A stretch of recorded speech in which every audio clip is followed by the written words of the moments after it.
চট্টগ্রামে ডিমের দাম কমলেও বাড়তি ব্রয়লার মুরগির দাম। খুচরা বাজারে লাল ডিমের দাম ডজনে ৫ টাকা কমে বিক্রি হচ্ছে ১৪০ টাকায়। গেল সপ্তাহের তুলনায় ব্রয়লার মুরগির দাম বেড়েছে কেজিতে ১৫ থেকে ২০ টাকা। চড়া মাছের বাজারও রুই ৩৫০ থেকে ৪৫০ টাকা, কাতল ৩২০ থেকে ৪৮০, শিং ৫৫০ থেকে ৬০০, কই ২২০ থেকে ২৫০, পাঙ্গাস ১৫০ থেকে ২২০ টাকা ও তেলাপিয়া বিক্রি হচ্ছে ১৮০ থেকে ২৫০ টাকায়। তবে কিছুটা সহনীয় হচ্ছে সবজি।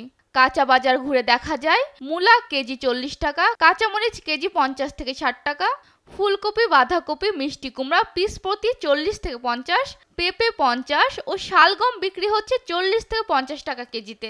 সবজি সরবরাহ আগের থেকে অনেক বাড়ছে। গত সপ্তাহে যে ফুলকপি আমরা ৬০ টাকা বিক্রি করেছি এখন ৫০ টাকা, বাঁধাকপি ৪০ টাকা করে। গত সপ্তাহের তুলনায় এই সপ্তাহে সবজি সংগ্রহ মোটামুটি ভালো আছে। এখন বৃষ্টি নাই তো, সেজন্য মোটামুটি ভালো আছে। মোটামুটি চলতেছে, আগে তুলনায় কিছুটা কমছে, সাধারণ বেশি কমে নাই। বাট মাছ এবং মাংসের দাম এখন অনেক বেশি। সরকার যদি এটা চেষ্টা করে একটু কমিয়ে আনে, মধ্যবিত্তের সাধ্যের মধ্যে আনে, তাহলে আমাদের জন্য খুব উপকৃত হব আমরা। ছুটির দিনে চাঁদপুর মাছঘাটে কমেছে ইলিশের সরবরাহ, এতে দাম চড়া। ১ কেজি ওজনের ইলিশ বিক্রি হচ্ছে ২৬০০ থেকে ২৭০০ টাকায়। স্বস্তি নেই দেশীয় মাছেও, কেজি প্রতি চিংড়ি ৯০০ টাকায়, রুই কাতল মিলছে ৩০০ থেকে ৩৫০ টাকায়। ছুটির দিনে একটু মাছ কিনতে আসছিলাম, কিন্তু এসে দেখি যে মাছের যে দাম আকার ছোঁয়া, কিনার মতো কোনো পরিস্থিতিই নেই। দেশীয় প্রজাতির মাছ এবং ইলিশ মাছ সরবরাহ কম, এই কারণে মাছের রেটটা অনেক বেশি আর কি। কুমিল্লার বাজারে দেখা দিয়েছে বোতলজাত সয়াবিন তেলের সংকট। দোকানদাররা ঝুঁকছেন খোলা সয়াবিন তেল বিক্রিতে।